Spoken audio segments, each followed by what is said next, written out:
It's Wednesday night at 7, and I know you're probably busy running around, or I mean, it feels like a really, really, really hectic time and travel day and all kinds of stuff. So of course I have to prepare NFL for tomorrow because as soon as you get where you are, you're like, wait a minute, there's football all day tomorrow. What does Ken's algorithm say? So of course I have to do that. I'm actually going to pick someone up from the Capitals game when that game ends. So I have to plan this accordingly. I was like, I got to get football done for everybody. So we're going to work through it in the video and go through the process to get enough of a look for Thanksgiving that I'm comfortable with it. And I'll show you how to do it because I haven't been selling new algorithms here. I have season subscriptions I'm fulfilling, but nobody's purchased a weekly in weeks. And had a pretty good week last week. And I feel the need to do it for everyone, but I also want to get paid to do it because I don't need to do this all day. There's so many algorithms. I want you to learn how to use them yourself so I can sell you a copy of the Excel file, like the NFL Thanksgiving edition algorithm, and show you how to update it so that you can be comfortable with what the picks are going to say. Because right now it's not saying week 12 because I don't even have a week 12 yet because we have to create it. So let's create it, right? First thing we're going to do is we're going to add the games. So I get information from RotoWire, subscribe to RotoWire. I already downloaded the odds and I'm going in there. I'm going to, I don't think you can see this screen, but I'm copying the odds that were downloaded and pasting them right here. And you get a bunch of games. Looks like a full slate. It looks like actually nobody has a bye this week. Is that, I believe, because it's got 32 teams in total. So now that we have this information, we're going to start working with our cube. And how do we create the predictions for the week, which is what goes right here under week 12 in the cube. This is the area that we're working with. And what this is a master database of the entire season, what has happened and also what is going to happen. Okay. If you're looking for the picks, you probably don't want to fast forward to the last like 5 minutes of the video. I have no idea how long this video is going to be, but we're going to go through NFL because I always wanted to know, like, you guys are asking me to do work every week and I'll do it, but you'll see exactly how long it takes to do it right. And of course, it's endless. It's endless. You can make this better infinitely with more effort. So how do we get our picks in here? What do we do? Well, there's a bunch of things we need to grab from RotoWire. I just grabbed the injury report as well as the odds. So we've pasted in the odds. That's one thing. Next thing, injury report, which you probably cannot see on the screen right now. I'm copying that. I'm going to injuries, red tab here. I'm pasting it. I'm also scrolling down to see if we have to trim off anything off the end. It looks like we don't. There are actually more injuries now than there were previously when the injury report was last updated. Next, so odds are in. As I clear my throat, sorry. Odds are in. We're not going to refresh anything else yet. We have a bunch of stats that we have to grab. And this is a process that could probably be somewhat automated, but it can't really fully be automated because you grab the passing stats, 1, you grab the rushing stats, Excel, 2, you grab the receiving stats, 3, you grab the kicking stats, 4, I decided to pass on returns because I didn't care. Maybe I should add it next year, but I just didn't want to do it. Defense I did grab though, and that has been helpful and been important. Our defense and defense injury and stuff like that is really, really an advanced element to this algorithm, which I think makes it better than the odds makers. Because when you know some team's defense, please move this window away from shared application, getting weird stats. So you probably can't see the tabs that opened up, but you can see this tab, which is the Excel tab with the file. And so I just grabbed the defensive stats. And normally I like to just paste them over because they're always going to be longer than the one from the previous week because there's always new players and anyone's stats that were ever in here for the season have to be in here if it's a complete database. So basically you get you don't even have to check to see if your lists are not long enough to go over the previous list that you had here, like I'm doing rushing next, I know it's longer than the one that was there before. It has to be. So now we're up to 302 in terms of players. Okay, so I just did rushing, I just did defense. Now I'm doing passing, which I don't think you can see this, but you can see passing, going to passing. You know the list will be longer, and it surely is. And we just want to make sure the list doesn't go too long past the formulas, because then we got a problem. But this is okay. Like I've set up 100 slots for QBs. We're not there yet because we might get there by the end of the year. Okay, so we just did passing. Next is receiving. Tyreek Hill's number 1 on here. Receiving. Paste. You know that thing's longer than the one before. And it's down to 470 receiving players. Done. Kicking. It's the last one. Ryan Suckup. Do you even play it anymore? He's playing. Kicking got to be longer than the last one. And it is. We're almost at 50 kickers already. And we've got multiples. So now we've just done all the player stats. So we did, if you look from right to left, if you're reading in Hebrew, 1, 2, we did defense, we did receiving, we did rushing, we did passing. Matrix, what's here? Oh yeah, that's got to get filled in. How? From the standings. You click this link, and I think you can see this screen. This is the way you copy the information of all the players, or sorry, the teams and their ratings and stuff, and you paste it right here as match destination formatting. Then I sort by win-loss because it puts the teams at the top. And then I get rid of all this other junk.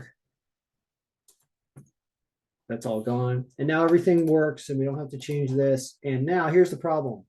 Some teams have stars and stuff at the end of their name. That's going to screw up their name. And you actually have to get rid of them. But also, when you do this menu, you're like, wait a minute, what does this mean? The Bengals have already clinched something? What does this mean? The Niners have already clinched something? Or the Seahawks are in position to do something with a star? Like, it's nice to see what's going on here. Like, these are probably potential wild card teams or division leading teams. Bills, Ravens doing good. Titans coming back and doing good after a slow start to the season. Cowboys looking good. Giants looking good. Chiefs looking good. Vikings, as I talked about in previous videos, looking good. Eagles, of course, looking good. And so now that you get rid of all that stuff, now the matrix has no errors, because there would have been an error. For example, if we back up for a second and we leave like the star at the Eagles, look, you'll see there's an error right here with all the Eagles stuff. It doesn't work. So you have to get rid of that. All right. So that's now done. Season pivot. I want to make sure that nothing else. I'm not going to do players yet, and schedule's fine because I update. Okay, so now season pivot. So we can refresh. Here's where we could toggle with percentages. I ain't going to worry about it because we're going fast. Here's what week 12 says. And not, all right, yeah, we'll do just week 12 here. You copy to here, and you bring this into the cube right here. And all the formulas should be connecting, and they look like they are. Now you need to go to the projection pivot sheet and refresh, because you now have correct injury reports. You click all the people that are questionable, because they'll probably be playing. We include questionables, but it's something to look at if you really want to pay attention to this file. Okay, that's done. Next, we have to potentially rematrix a bunch of players if there's errors in the thing and people got traded. Jacob Eason's retired. Christian McCaffrey's on San Francisco, so that's okay. He's getting his stats kind of doubled a little bit, but not necessarily. We're just adding his Carolina plus San Francisco contribution. It's actually okay. It's not really double counting him. It's giving a more complete look of what an impactful player is. If somebody has a team here where there's an error, then that means we need to look into it. If they just say free agent, they might have been signed by somebody. I'm not even going to worry about it right now, because yeah, we're counting him twice as 2 receivers. We're counting Christian McCaffrey essentially as super Iron Man, but the way we're doing it, because he's got 2 big stats on 2 big teams. Isaiah Hodgkins is probably on a different team. That one I'll look into. So that's a wide receiver on Buffalo who may be on Buffalo or may not be on Buffalo. We had him on, this is under receiving. Giants. So he's either on the Giants or Buffalo, and we need to figure out which one. Let's ask. Let's ask Google. Who does Isaiah Hodgkins play for? Hodgkins? Isaiah Hodgins' current team is the New York Giants. Okay, so he's on the Giants, which means it is a little bit double counting. Here's the definition of giant: an imaginary. No, imaginary, really. He's not imaginary, it's a real player. So we also need to change him in the all players matrix and put him on the Giants. Okay. So that was important. Probably something going on with, I don't want to go through every player because it's wasting video and I don't care all that much. And while it does matter, it's something I'll do before the end. I don't know. I'll do it at some point, but I'm not doing it right now. So we now refresh. And we've got picks. Save, fresh. Week 12 is here. Now we've got kickers that are probably need to be moved around, and that's going to screw stuff up. So I should look at the kickers. But for those who wanted to know how long this took, we'll figure it out when I eventually see how long this video is. Don't worry about over-unders yet. And we're left with this. So this is that last 5 minutes of video I said to fast forward to, right? Let's do that. Let's do this for 5 minutes. First of all, Thursday. 3 games. That's what we care about. Especially for Thursday. I don't even worry about the rest. You just saw the other games. I'm not even going to worry about them. Let's just worry about Thursday. So Dallas should beat the Giants 32-25. They are supposed to by 10? Why? That's crazy. It's craziness. But the algorithm says it's only a touchdown game. So the Giants plus 10, it's okay with that, I guess. But says Dallas wins this game, but that line's incredibly terrible. All right, Patriots and Vikings. It says Patriots do win this game anyway, even though I think the Vikings aren't playing that hard. At least didn't look like it last week against Dallas. But it is Thanksgiving. People going to try. The magnifier. Is there bad weather in any of these places? Dome-ish thing, whatever, something there. So what do you do with this game here? It says take the Patriots an underdog line. That's they're away, but that looks like a good bet, even though the margin is negative.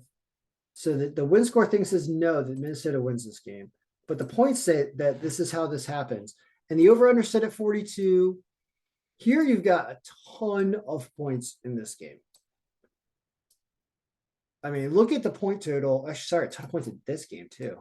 Yeah, that makes sense. What's the over-under 54? Yeah.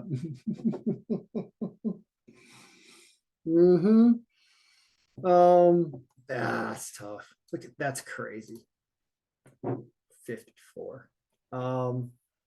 But it says Buffalo wins a big score, but they don't cover the 9 because there's so many points in this game. So it's telling you by spread to take Detroit plus 9, to take the Patriots to win, but plus 3 is even better as a round robin or parlay pick because there's so many other options and possibilities where you win or push. So that's actually a really strong bet, probably the strongest on the board, because you can see the point projections disagreeing with win score, and that's why you get good line here. And I think Minnesota, they still don't need to win, like it's still just a Thanksgiving feast. The Cowboys game, I feel like there's something weird and bettable here. And I know it's predicting 1 million points, almost as much as this game, but we get a much more favorable over-under. So it does certainly seem like an alternate over is in play here. Why? It just feels like there's going to be offense in this game. I mean, we could dig through the projection pivot and try to figure this out. Like, what's going on with Dallas? Like, where are they scoring? CeeDee Lamb's crushing it. Tony Pollard is owning it. That's right. He became the Robin to Batman or something is taking over. And Ezekiel's taking a little pressure off him and passing injuries back and forth, which is always going to happen. Kicker's good. Dalton Schultz. So it's a good, interesting distribution, color distribution, right? Look at the Giants as well. Giants. See how it's chunkier? Like if you think about where the higher numbers are, that's the distribution of where the offense is on the team. And to see a good colored, like almost a pretty spread is one of even an appropriate application of resources. So like think like I bet you Arizona's looks awful. Yeah, there's no shape here at all, right? Like sometimes we have our QB doing amazing things, and sometimes we have James Conner doing amazing things, and sometimes Prater. But DeAndre Hopkins is, why is he so low down here? Do I need to be sorting by, let's see here, sort from, I'm going to try an advanced sort here, descending by contribution score. And then this one maybe? There we go.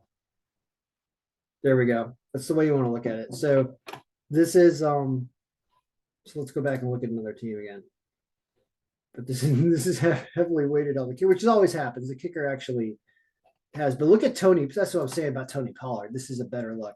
Tony Pollard more important than the kicker on Dallas right now. That's what's cool about that. And CeeDee Lamb and then Zeke. See, it's just like, like what, for example, you'd call Dallas a running team predominantly when they're winning with CeeDee Lamb as real passing potential, but almost nobody else if you're defending against them, right? Now, I shouldn't say no, but 0.25s, and that's actually okay. You'll see quarterbacks, for example, I mean, Cooper Rush, Dak is only a 0.28. Quarterbacks sometimes don't get high ratings in this. It's okay. So what about the Giants? Look, Saquon Barkley is out Pollarding Tony Pollard, and Graham Gano, here's your kicker. Fine. See how Daniel Jones apparently running the ball more, getting a higher rating, becoming more of an impactful person in the game. Let me show you a cool way to look at this. So look at just QBs for a second. And then we're also going to sort again now descending by contribution score. So, that's crazy, right? The most impactful quarterbacks belong to the Giants. Amazing. And Tyrod Taylor's a good QB. I've always liked him. Here's Miami's situation, right? 3 of them. Chicago. Justin Fields, actually, a very productive player throwing, but it's just bad team, right? Lamar Jackson. Questionable, by the way. Anyway, there's so much to learn. So we're going to back up, and we're going to end this video as your NFL Thanksgiving update, okay? So we've done everything. We've updated. We have a look. Expect a lot of running touchdowns apparently in this game. I guess that's your same game parlay is that Saquon Barkley and Tony Pollard both score touchdowns. That's the 2 I would say, because based on the list, and CeeDee Lamb scores a touchdown, and I think that was about it. And maybe we'll go back. Maybe that was what's his face? Mac Jones, or what's the quarterback? It's Daniel Jones. Yeah, right. Daniel Jones, throws for, or I would almost say runs for a touchdown. I don't quote me on that because I'm reading more into the algorithm, but that Daniel Jones figures his way into a touchdown, whether that be throw or run. I don't know if that's an option. And then Saquon Barkley touchdown, and on Dallas you get Tony Pollard touchdown. I might actually do that because of the extra analysis wins and CeeDee Lamb. Yeah. So if you had to do that's what happened is FanDuel offered like a four leg same game parlay. So can you do Pollard touchdown, Lamb touchdown? I'm leaving Dak out of this, interestingly enough. And then Barkley touchdown. Yeah, and it's nobody else that could surely get it. And somehow Daniel Jones touchdown. I'm not sure how that works. And if he needs to score one, I don't want to make it a parlay, but can he throw? What if he threw? All right, if it says he's got to throw for one and then he scores one, does that count? That's what I want. Is I want the one where both count, like figures into a touchdown, either entirely or half. What you know what I'm saying? That's the one I want. And that's the 4 legs I would do on the same game parlay there. All right, guys, that is NFL Thanksgiving update. I don't know. See, I'm rooting against the Cowboys because of naturally being a Washington fan. So I want to see the Giants outscore them somehow in this game. And it's amazing it says as many points. But I'll do that same game parlay because I just want to read more into the algorithm and start trying that because I see all these prop bets and I'm like, the algorithm does give a really specific analysis of games. So why wouldn't you try to use that in the prop bet market if you're really seeing something that's overwhelming? And that's kind of what I saw in that game. All right, guys, good luck, everybody. May all your Thanksgiving picks be winning and dinners and cranberry sauces be enjoyable.